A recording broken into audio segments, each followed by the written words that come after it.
Have you ever stood in the pharmacy aisle staring at birth control options and thought, how am I supposed to choose? Pills, patches, IUDs, implants, shots, apps. It can feel overwhelming. And the truth is, the best birth control isn't the same for everyone. What works for your best friend might not work for you. Welcome back to Glow and Grow, where we break down women's health topics in a way that's simple, honest, and empowering. Today, we're talking about birth control options 101. Which one is actually best for you? Let's clear up the confusion so you can make a decision that fits your body and your life. First, let's start with something important. Birth control is not just about preventing pregnancy. Many women use it to manage heavy periods, painful cramps, acne, endometriosis, or irregular cycles. So when we ask, what's best, we really mean what fits your goals, your health history, and your lifestyle. Let's break down the main types in simple terms. There are hormonal methods and non-hormonal methods.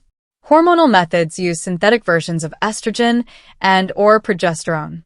These hormones stop ovulation or change the uterine lining so pregnancy is less likely. Non-hormonal methods don't affect your hormones at all. Now, let's walk through the most common options.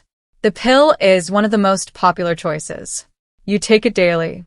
It can regulate periods, reduce cramps, and help with acne. But you have to remember it every day. If you miss pills often, it becomes less effective.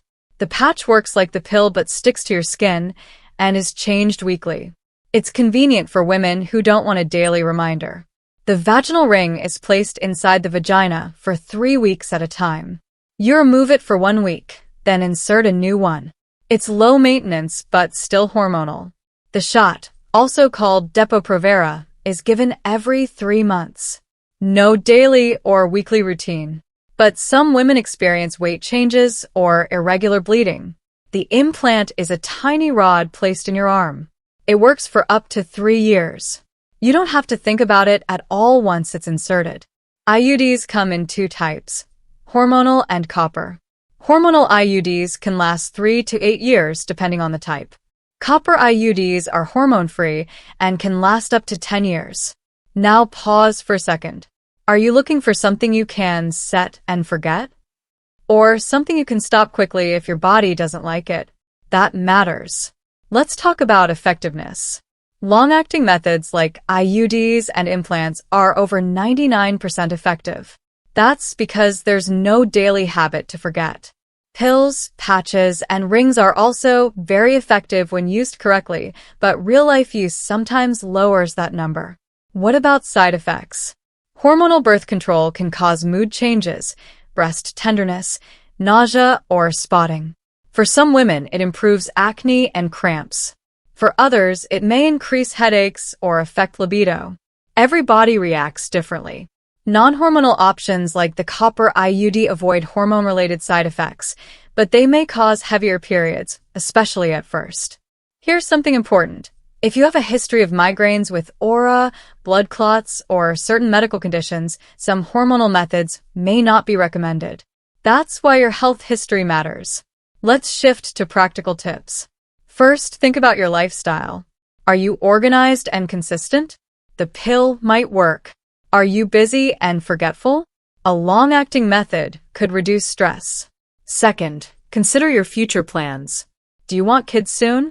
Most birth control methods are reversible, but some take longer for fertility to return after stopping. Third, think about your comfort level. Are you okay with a device inserted by a doctor? Or would you prefer something external like the patch? Fourth, factor in cost and insurance coverage. Many insurance plans cover birth control, but not all methods cost the same upfront. Quick check-in question. Are you choosing birth control because you feel pressured? Or because it aligns with your goals? This decision should feel empowering, not forced. Now, let's address a common myth. Birth control does not cause infertility in most women. Your fertility typically returns after stopping. Some methods, like the shot, may take a few months longer for cycles to normalize. But long-term infertility is rare. Another common concern is weight gain. Most hormonal methods do not cause significant weight gain for most women. The shot has been linked to weight changes in some cases, but it varies. What about mood? This is real for some women.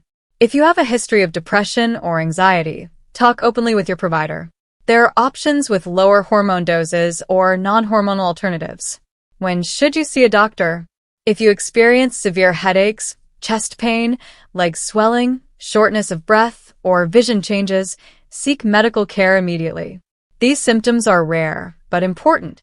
Also talk to your doctor if you have persistent bleeding, severe mood shifts, or pain after IUD insertion. And if something doesn't feel right, trust that instinct. You are allowed to switch methods. You are allowed to ask questions. You are allowed to advocate for yourself. Choosing birth control is not about picking the most popular option. It's about choosing what supports your physical health, mental health, and long-term plans. And here's the empowering part. You can change your mind. Your needs at May 20th not be the same at 30 or 40. Your body evolves. Your life evolves. Your birth control can evolve too. So instead of asking, what's the best birth control?